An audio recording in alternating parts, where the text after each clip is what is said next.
Hi guys, welcome to USR stories. పోయిన ఎపిసోడ్లో వెంకయ్యకి ఏం జరిగింది, ఏం జబ్బు వచ్చింది, అతను అసలు ఏం తప్పు చేశాడు అన్నది గురించి ప్రశ్నార్థకంగా మిగిలిపోయింది. మరి ఈ ఎపిసోడ్లో చూసేద్దాం. ఈరోజు చెప్పబోయే కథ షిరిడి సాయిబాబా ఎపిసోడ్ 6, నమ్మకమే ఔషధం. సూర్యుడు ఇంకా పూర్తిగా రాకముందే వెంకయ్య తన ఇంటి ముందు నిలబడ్డాడు. కాళ్ళు వణుకుతున్నాయి, మొహం వెలవెలబోతుంది.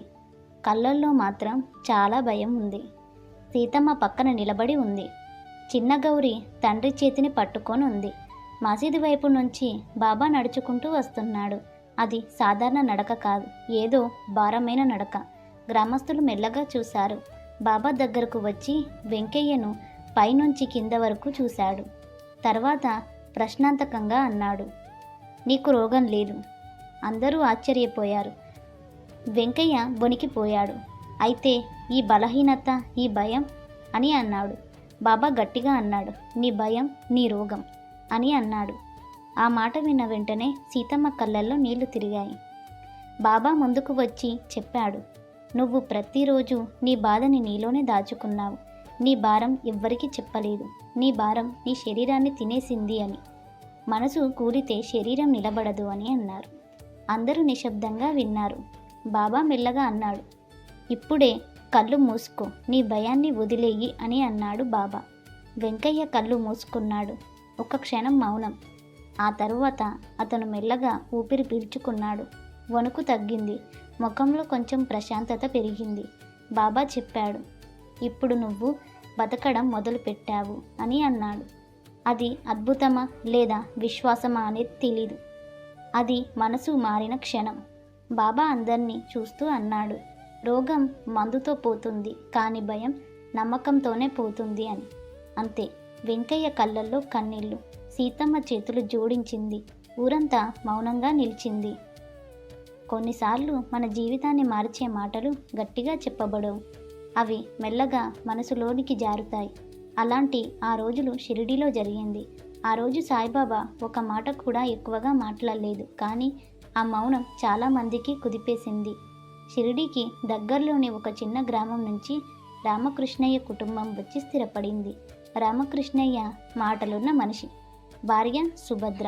వాళ్ళు షిరిడీకి రావడానికి ఒక్క కారణం ఏంటంటే ఇక్కడ ఉంటే జీవితం మారుతుందనే నమ్మకం వాళ్ళకి.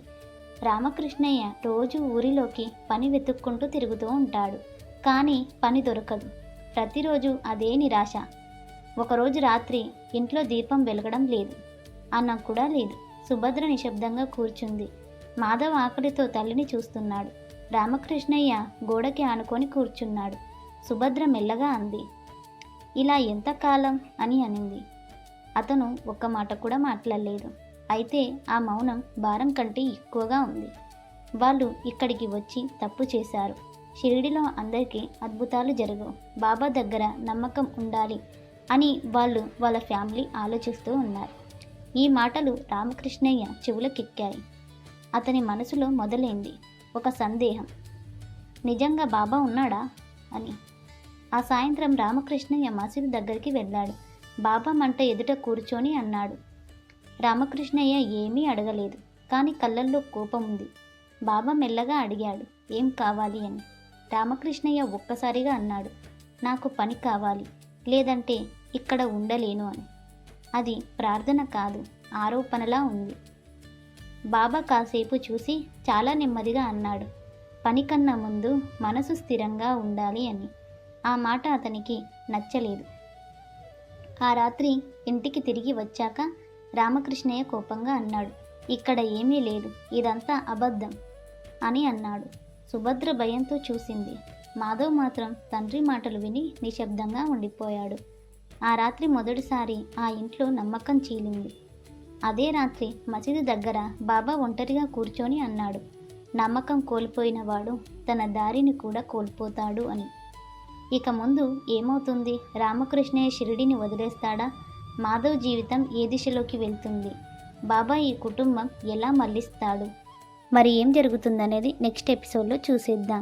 మీకు ఈ కథ కనుక ఇంట్రెస్టింగ్గా అనిపిస్తే మరిన్ని కొత్త కథల కోసం మా ఛానల్ని సబ్స్క్రైబ్ చేసుకోండి. వీడియో నచ్చితే లైక్ చేయండి.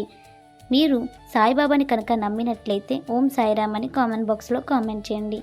Thanks for watching this video.